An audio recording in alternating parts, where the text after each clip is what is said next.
السلام عليكم، معاكم منال عبد المنعم. ازيكم يا حلوين؟ عاملين ايه؟ يا رب تكونوا كلكم بألف خير. النهارده ان شاء الله جايه لكم فيديو جديد ان شاء الله يعجبكم. بس قبل ما ندخل على الفيديو حابه افكركم يا ريت ما تنسوش اللايك، وكمان ما تنسوش تشتركوا في قناتي على اليوتيوب وتفعلوا الجرس عشان كل جديد اعمله يوصلكم، وكمان تعملي شير لكل فيديو بنزله. وما تنسوش كلامكم الجميل اللي بتكتبوا لي في الكومنتات. بحبكم في الله، اجمل واحلى اخوات في الدنيا. يلا نبدأ ونقول بسم الله الرحمن الرحيم، وكمان نصلي على الرسول عشان ربنا يبارك لنا في كل حاجة بنعملها. يلا نبدأ ونقول بسم الله الرحمن الرحيم. النهارده بقى يا بنات هنجهز كده الغدا مع بعض. عايزه اقول لكم هنعمل غدا حلو قوي، وبتهيالي معظم الناس يعني بيحبوه، سهل كده وسريع. بس دايما كده وانت بتعملي اي حاجه سمي الله وصلي على الرسول عشان ربنا يبارك لك في اليوم بتاعك وتخلصي كل اللي وراكي ان شاء الله. اول حاجه بقى عملتها يا بنات، فرشت المفرش على الرخامه زي ما انتم شايفين كده، وبعد كده بقى هعمل رنجه زي ما انتم شايفين كده يا بنات. كان بصراحه يعني زهقنا بقى من الطبيخ والرز والحاجات اللي انتم عارفينها دي، فبصراحه نفسنا كده انا والولاد راحت للرنجه. فزوجي بصراحه جاب لنا رنجه وقال يعني في اليوم ده خلاص نتغدى رنجه، وقلي بقى بطاطس واعملي طبق خضار زي ما هتشوفوا دلوقتي. عايزه اقول لكم بتبقى اكله حلوه قوي قوي. احنا يا بنات بنحب الرنجه بس مش دايما بنجيبها، يعني مش على طول، يعني كل فين وفين كده على ما بنشتاق ليها. لكن ما بنحبش الفسيخ ابدا ابدا، ومش بحب ادخله عندي لان بصراحه ما بحبش كمان ريحته لنا ولا الولاد. انا عارفه يا بنات ان في ناس كتير بتحب الفسيخ، ولكن الاكل بقى بيبقى اذواق. احنا بصراحه ملناش فيه خالص. يعني بحب الرنجه انا وولادي، وزوجي كمان برضو بيحبها، بس مش على طول، يعني كل فين وفين كده على ما بنشتاق ليها بنجيبها ونعملها. وبحب اعملها بالطريقه اللي انتوا هتشوفوها دلوقتي. بس دايما كده وانت بتعملي اي حاجه سمي الله وصلي على الرسول عشان ربنا يبارك لك في كل حاجه بتعمليها، وكل اللي يدوق منها يقول لك طعمها حلو جدا جدا. اول حاجه بقى بقطع الراس زي ما انتم شايفين، يعني بقطعها كده من فوق ومن تحت، وببتدي بقى اشيل القشره دي. وبعد كده بحط عليها زيت يا بنات، ويا دوبك بس يعني تسخن بالزيت كده. انا مش بحب اشويها كلها كده على البوتاجاز، لا بحب اعملها زي ما انتم شايفين كده، واحطها في وok، وبعد كده احط عليها زيت، وابتدي بس اديها يعني تشويحه بسيطه. وبعد كده لما بطفي النار بعصر بقى عليها الليمون. وطبعا رنجه يعني بصل اخضر، يعني طبق خضار زي ما هتشوفوا دلوقتي، اي خضار بقى موجود عندك ابتدي كده قطعيه جنب طبعا الرنجه. واهم حاجه في الخضار هو طبعا البصل الاخضر. عندي بقى هنا فلفل الوان زي ما انتم شايفين، وعندي كابوتشا، وعندي بصل اخضر. لو انت بقى بتحبي تقطعي خيار طماطم براحتك خالص، ولكن احنا ما بنحبش لا الطماطم ولا الخيار جنب الرنج. طبعا بقى هنضف الحاجه بتاعتي على المفرش كده عشان بقى الم المفرش بالحاجات اللي فيه زي ما انتم شايفين كده، وابتدي اتخلص منه. طبعا بقى الرخامه بتاعتي نظيفه وما اتبهدلتش، لان طبعا فرشت المفرش زي ما انتم شايفين كده يا بنات، فبيحافظ بصراحه على نظافه الرخامه. خلاص بقى نضفت الخضار بتاعي، هاخده كده بقى اغسله واخليه زي الفل، وطبعا مره واتنين كده لحد ما الميه بتاعته تبقى نظيفه. وهشيل بقى المفرز زي ما انتم شايفين كده يا بنات. وعندي بقى البخاخ ده وبالفوطه كده على السريع. طبعا الرخامه انا كنت فرشه عليها المفرش، بس برضو مفيش مشكله ان احنا برضو ننضف الرخامه كده اول باول، عشان يعني برضو نبقى شامين دايما ريحه حلوه. البخاخ فيه ميه وشويه من المسحوق الجل. مسحت الرخامه كده مسحه سريعه. وبعد كده بقى عندي ايه؟ عندي بطيخ يا بنات. بصراحه في موسم البطيخ على طول هتلاقوا عندنا بطيخ، لان انا بصراحه ولادي بيحبوه وانا كمان بحبه، وبصراحه برضو زوجي بيحبه. وبيبقى اساسا البطيخ في الصيف يعني فاكهه كده بترطب وبيبقى طعمه حلو قوي قوي. فطبعا لما زوجي بيجيب البطيخ او انا مثلا بجيبه، بعمل ايه بقى يا بنات؟ بقطع البطيخه، يعني بشيل منها القشر خالص، وببتدي اقطعها في علبه واغطي عليها وادخلها التلاجة. بس بقطعها قطع كبيره زي ما انتم شايفين كده.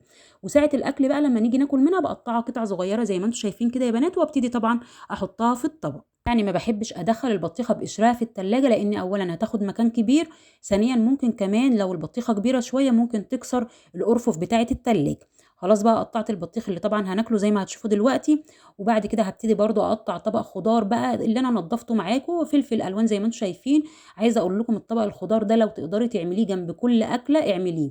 عايزه اقول لكم فيه افاده كبيره جدا جدا. المهم يعني ان انا طبعا هقطع بقى الفلفل زي ما انتم شايفين، ويعني هقطع تقطيع كده بحيث ان الولاد يعرفوا يعني ياكلوها، ياخدوا كده القطعه ياكلوها على طول. وكمان هقطع برضو كابوتشا. والبصل بقى هسيبه زي ما هو، يا دوبك بس غسلته كده ونضفته من اي حاجه.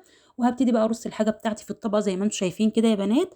بس دايما كده وانت بتعملي اي حاجه سمي الله وصلي على الرسول عشان ربنا يبارك لك في كل حاجه بتعمليها، وكل اللي يدوق منها يقول لك طعمها حلو جدا جدا. عايزه اقول لكم يا بنات ان انا طبعا عايزه اخلص الغدا واشطب المطبخ عشان ارص بقى الحاجات اللي انا كنت جايباها من السوبر ماركت.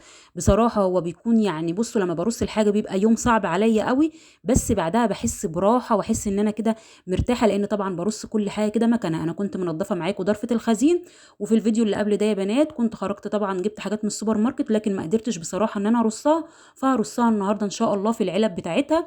بس دايما كده سمي الله وصلي على الرسول عشان ربنا يبارك لك في اليوم بتاعك ان شاء الله وتخلصي كل اللي وراكي. خلاص بقى قطعت الخضار زي ما انتم شايفين، وطبعا رنجة يعني بصل اخضر يعني ليمون. قطعت ليمون وبرده لسه هقطع ليمون تاني مع الرنجة.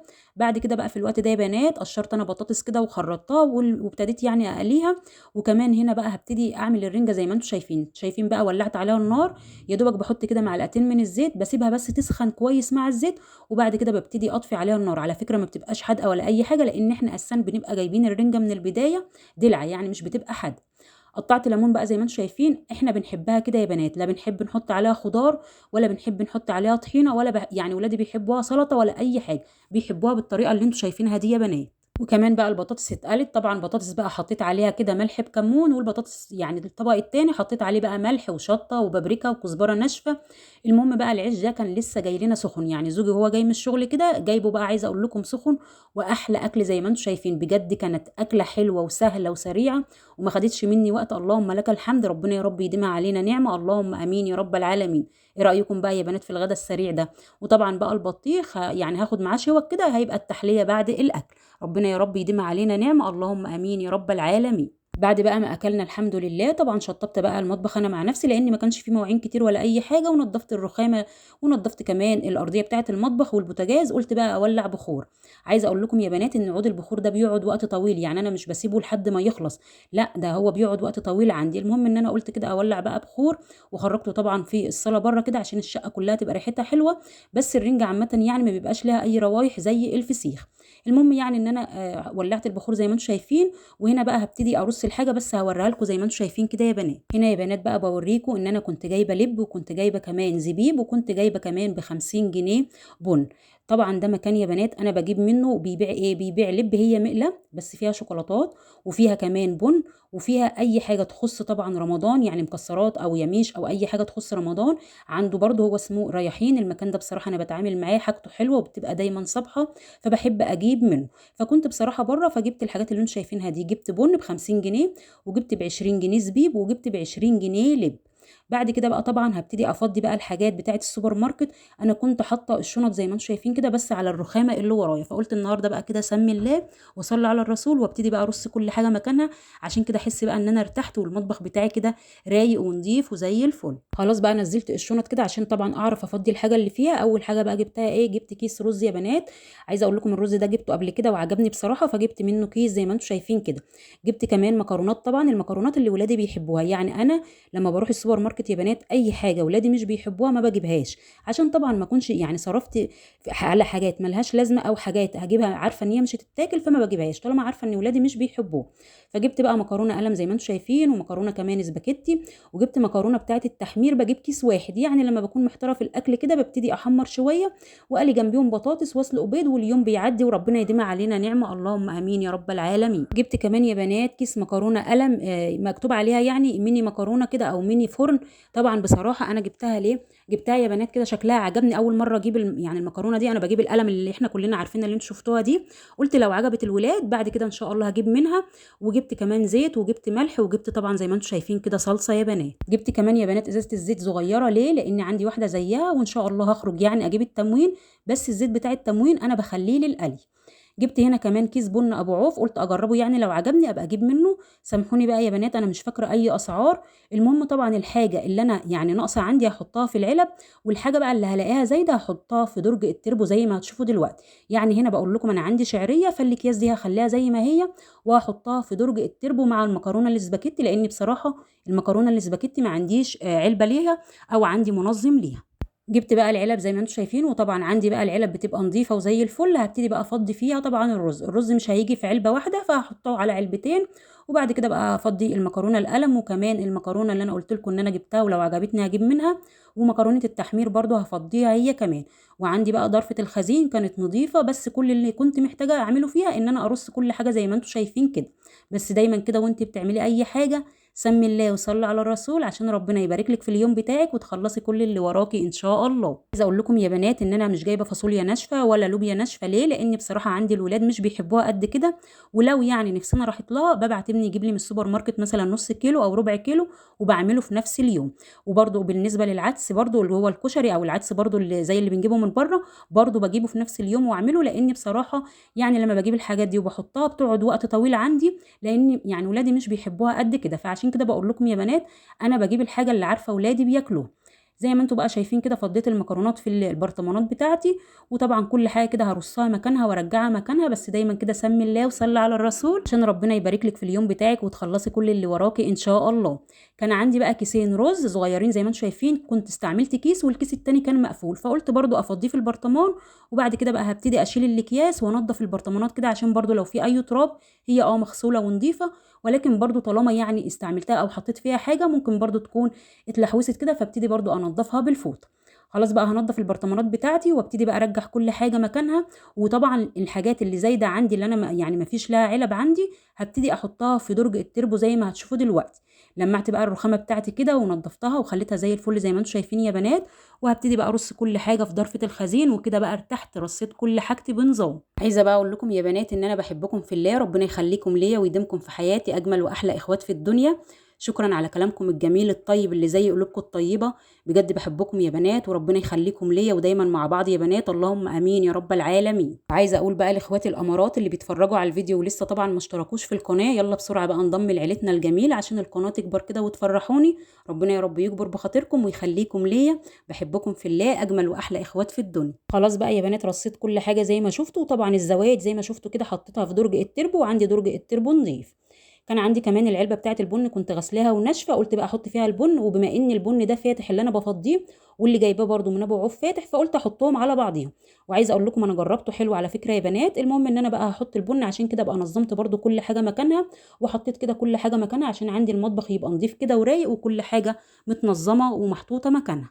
بقول لكم يا بنات ان يعني الكيس اللي انا فضيته ده نفس برضو الكيس التاني، يعني نفس اللون زي ما انتم شايفين. خلاص بقى فضيت البن واغطي بقى على العلبه وارجعها مكانها. وطبعا يا بنات الرخامه اللي ورايا نظيفه وزي الفل، يعني كنت منضفاها، وهبتدي برضو ارص عليها الحاجه. بعد كده بقى ندخل على المنظفات.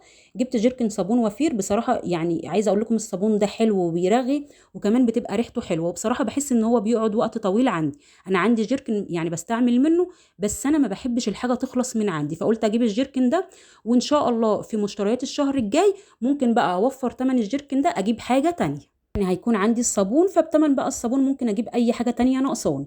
جبت كمان مناديل زينه، برضو المناديل دي يا بنات ما بقدرش استغنى عنها، لازم تكون موجوده عندي.